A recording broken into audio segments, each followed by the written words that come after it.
If you're going to be successful in business, you have to be willing to hire people that are smarter than you. You can't do it yourself, and you have to have people that you trust. Everybody is as important as the next person. You have to take risks. Every business should be prepared to be sold in 5 years. Business Newsmakers is brought to you by Tompkins Mahopac Bank, your local, mobile, and remarkable community bank.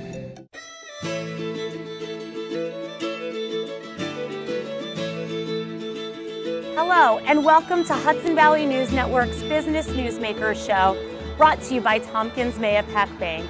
I'm Filomena Fanelli of Impact PR and Communications, and I'm here with a very special edition of Business Newsmakers. Today, we're headed to Carthay Coffee in Stonebridge, New York, to talk with Dennis Crowley, co-owner of Foursquare and founder of the Kingston Stockade. And he's a mighty busy guy, so we decided to head here to get all up in his business. Let's go inside.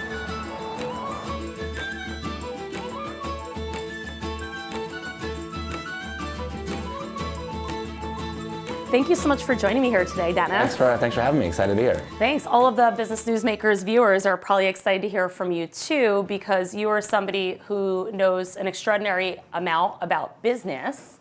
And one could say you've worn many hats. Sure, yeah. I'm the co-founder and executive chair of a technology company in the city called Foursquare that has about 250 employees. And I'm also the chairman of the Kingston Stockade soccer club that happens to play at Dietz Stadium up here in Kingston.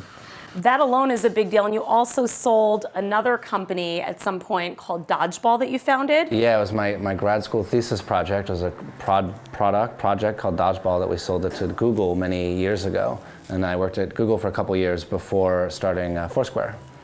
What strikes me, and there's like a common thread to everything you've done a few things. What excited me as I was thinking about what you've done is that you love to build things. You like to create things where nothing existed previously.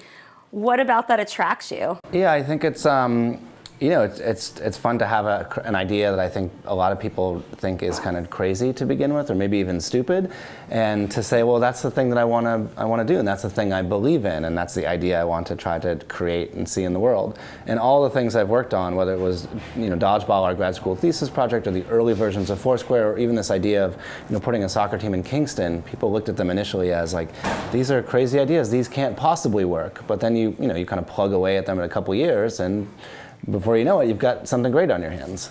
How do you know that your idea isn't just a crazy idea? Because lots of people watching, maybe they're sitting watching this and they're thinking, well, I have an idea and nobody believes in me. How do you know? I think the only way to really know is just to go out and build it. And if you just kind of listen to all the feedback that you get, all the people saying, oh, it'll never work, then you'll probably never build it. But if you actually try to build it, you'll be surprised how many doors kind of open along the way and how you might kind of change or tweak the idea to make it more realistic. So it sounds like you have to tune out the naysayers and also be willing to adjust your original idea? I think it's very easy for people to say, oh, that's an interesting idea, but it'll never work. But it's much harder to actually say, well, I'm going to take that thing and try to actually build it and turn it into something. And when you do that, that's when the really interesting things happen. And you don't always have to wait to execute your idea, as I've seen with how you've gone about building Kingston Stockade. Mm-hmm. You didn't do that as a separate idea. You did it while you had this day job, if you will, of running Foursquare and simultaneously launch something. Yeah, actually all the things I've ever worked on have always overlapped with something else, right? The early versions of Dodgeball I built, kind of on as a weekend project when I had a job many years ago. The early versions of Foursquare I was doing like some other consulting work, like Stockade started after I switched out of I used to be the CEO of Foursquare for many years, and then I took the job as the executive chairman, which freed up a little bit of my time that enabled me to do some of this. But people always think, they always ask, like, what is the connection between the two? Like, it's tech and it's soccer. They're totally unrelated, but they're kind of the same thing. Like you have a crazy idea and you have a vision for this thing you want to build, and you try to build a team around you, and you get great people working on it, and then you just kind of execute towards the goal. It's two totally different spaces, right? Technology and sports, but it's really just the same process. You mentioned transitioning from your role as CEO into the executive chairman role. And I heard there was kind of an interesting story behind the epiphany that you had to kind of transition to a different role. Yeah. A book that you had read that opened your eyes. We've been doing Foursquare for about almost 10 years now, and the company has changed and has kind of identified in all sorts of different ways, being first as like consumer apps and now being this big enterprise technology company. And I had this moment, kind of about 6 years in, where I realized, like, in order for the company to do what it really needs to do, there probably needs to be a different leader with a different that comes with a different set of skills than I have. Like, I think I'm really good at getting things started from scratch. I'm really good at consumer products, but I knew that I wasn't, the hardcore like sales CEO or enterprise revenue CEO, and I knew that I should, I was like, let me go to the board and ask for their opinion on this and see if they're seeing the world the same way I am, that like the company would do better if we had someone more experienced. And it was, it was a discussion. It wasn't like, they immediately, at first they were saying like, no, you have to be the guy that runs this thing forever. But then after we started talking about it, I think they were starting to see the world the same way I did, which is like, if we brought new people in here, we'd be able to take the business to another level. But that's a tough leap to take, to say, hey, I was running it and controlling the whole thing for 6 or 7 years. Now I want to see if I can hand it to someone else. There was a big leap of faith there, but I think it's one of the best things we've done for the business. It also takes a lot of humility to admit which parts of the business you're really passionate about and to seek out the person who has what you don't have. Like to think of the business as more than just you. Yeah, I think that's a big part of being successful in any of this stuff, is just having the self-awareness to know, like, I'm good at this, I'm not good at this, and like these are the questions I can answer, and these are the ones that I can't, and it's the same with tech as it is with the soccer stuff, right? Like, I'm not a talented player, I know nothing about coaching, but we have incredibly talented players, and we have amazing coaches, and we've built an amazing staff around what we do, and it's like, just as long as you can delegate things appropriately and responsibly, then you can really build great things no matter what your skill set is. Speaking of building and of community and having people behind you that help you accomplish what you want to, with Stockade you had this idea, but it's a not-for-profit, correct? Mm-hmm. Yeah. So you needed volunteers, you needed to get people who were going to help you in a very hands-on way, take this vision, bring it into reality. How did you get people excited about volunteering their time? I mean, when it's your baby, you're excited about it.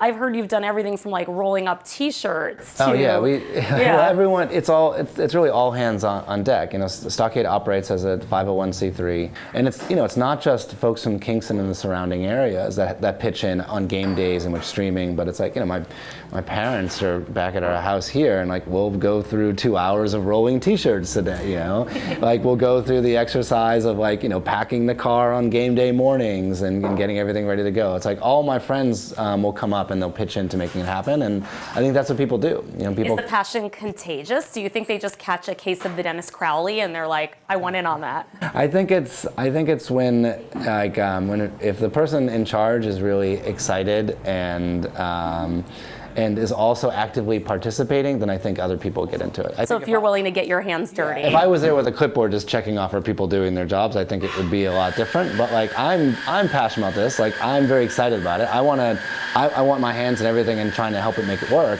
And it's just fun. It's like a fun project. Yeah, it's very apparent that you put your whole heart into what you're doing and you try to stay clear with your vision and bringing your tech experience into the soccer world. I've heard that at one point with your tech company, someone wanted to come in. You had interest from Mark Zuckerberg, of all people, from Facebook, and you chose not to go down that path because why? Well, we had a company before, Dodgeball, and we sold it, and I think there's a lot of great things come out of selling a business like that, but like I don't think we ultimately got to build all the things that we wanted to build, and I think with a lot of hindsight, it was more frustrating than it was rewarding. And so when we had the opportunity to sell, our business now, we turned it down multiple times just because we didn't feel like it was the right time to do it, just because. We had so much more to build. We just felt like there was a bigger opportunity to create this thing as there was to, kind of end the story at the moment. What happens when you hit what your stretch goal is or what your long-term goal is way ahead of schedule?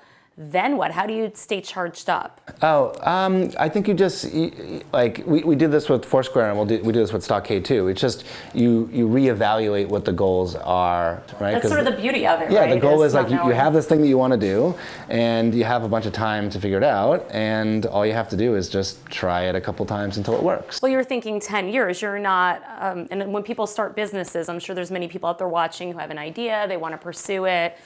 Is it key to think long term and not to always look for that immediate gratification or for getting it right the first time? Yeah, I think that's one of the things that I learned from the Foursquare experience. Like when we started Foursquare, we didn't expect it to be a 10-year project. I didn't think it was going to be a company. It was just a fun project to work on. So it was an idea. Yeah, it was an idea, and we just made some stuff, and it turned out to be fun. But I think we learned the advantage of planning for the long term through the Foursquare story. And so now that we started something from scratch with Stockade, regardless of us knowing, is it going to turn into something, is it going to work, or is it not, you kind of let yourself think about the 5-year or 10-year plan, just to go through the exercise of imagining it. And then if it does work out, you're kind of ready for it, and you kind of have a vision for what it could be 10 years from now. When you're starting something, it's so hard just to make it, I think, from one day to the next or 1 week to the next, because all this fear and uncertainty and doubt. And I think, for anything that you're building, it's good to have, a North Star that is, considerably further ahead of where you are right now. So anytime you may have to make a decision about, are we going to do this, are we going to do that, you can say, well, would that decision get us closer to that North Star? Will it guide you? Yeah, 3 years or 5 years or 10 years from now. And I think it's, to be able to articulate what that North Star is always a valuable thing. With business, pricing is important, whether you have a service or a product. Mm-hmm. Your price point for the games is quite low. It's quite affordable for people in the region. What was behind that decision? We wanted as many people to be able to come to the matches as possible. We wanted as many kids as possible to come to the matches. But we also wanted to make sure that we were trying to run the club at a business model that would get us pretty close to break even. What we decided, I ran lots of little models in Microsoft Excel, right? But we decided that we would charge $8 for adults and $5 for kids, but then we would also offer a program where if kids are wearing anything soccer related, whether it's a Manchester United jersey or whether it's a shirt of Snoopy kicking a soccer ball, they would get in for $2. And so the idea is if you kind of plan it out and plan your outfits accordingly, you can get a family of 4 in for $20. And so that was kind of our vision for that. And it turned out to be perfect. So it was a smart decision. I think that was the right call. This is the most fun thing I think I've ever worked on ever. And I think a lot of the volunteers feel that way too, right? Because it's it makes people excited to come to the matches. There's hundreds of kids every match that are incredibly excited to be there, incredibly excited to meet the players. Our hope is that those kids that are being inspired will choose soccer as their sport, and then if we can keep the club going for 10 years, which is my master plan, then some of those kids that are coming to the matches today will be playing for us 10 years from now. And maybe bringing their kids. Yeah, exactly. Yeah, I think that's the thing I'm really excited about seeing. I love the long-term vision, and for people out there, there's tryouts happening, right? Open tryouts. So if someone out there is a soccer player, or maybe they know someone who really wants to play and is excited, or they just want to come watch how it works, what's the deal with the open tryouts? Yeah, so we've held a couple closed tryouts, basically scouting and looking at select players. But then we always hold an open tryout. The open tryout is going to be on Saturday, April 7th. So that's this weekend. And it's from 9 in the morning till noon at Dietz Stadium. The only catch is you have to register in advance, and you can just go to our website and there's a link to register for tryouts. What's the website? StockadeFC.com. I think there's about 150 people that are already registered for those open tryouts, and so it's just it's a good way to get people together in the preseason. And then of course we have our U.S. Open Cup game on May 9th. Cross the fingers for you already. I know, I'm very excited, and we have 2 preseason friendlies the weekends before that. And all that information's on the website for those that are interested. What's incredible? You can see in your face It's just in your expression, how authentically excited you are and how much you believe in what you're creating. And that's inspiring. The moment we looked behind and we saw that there was 850 people in the stands, and then more importantly, at the very end of the first game, and like 200 kids rushed the fields looking for autographs, that was the moment where we're like, all right, this is much bigger than any of us thought it was going to be. Now it's our job to take what we built and turn it into something even more amazing. Building things and turning them into something amazing is near and dear to our heart here at Business Newsmakers. So one last question for you. If anybody out there is watching and they have an idea or they have a passion and they've been thinking about pursuing it, what would you tell them? I would tell them to find some way, any way, to try to get that thing built. I went through many like the early years of my career with all sorts of ideas of things that I wanted to build, and I never bothered to try to build them because I didn't know how. Like I didn't know how to code things, or I didn't know people that would do that, or didn't know anything about business. And I just hit a point where I was like, I'm just going to teach myself how to do this out of a book, and I'm going to go sit. Like there was days where I sat in Barnes and Nobles and read business books, trying to figure out like, okay, how would we even talk about the business, right? But I think that the lesson is like, if there's something you want to see in the world, you should go find a way to do that. Because if you don't, like it probably will never appear in the world, or someone else will create it and they will build something that's not as awesome as the thing you wanted to do. Well, we are so honored that one of the great things you've chosen to build is in the Hudson Valley, and it touches our region positively. And so thank you for all you've done, Dennis. Well, to thank do that you. for Thanks for having me on the show, and thanks for letting me talk about it. It's always fun to talk about what we're doing, and it's always awesome to hear people that are as excited about it as we are. It is, and I'm more inspired today. I hope all of you are, and I hope if you have something in your heart and you're watching this, or you've been struggling with your business idea, that you'll hang in there and keep going. Thank you again for tuning into Business Newsmakers, and we'll see you next week.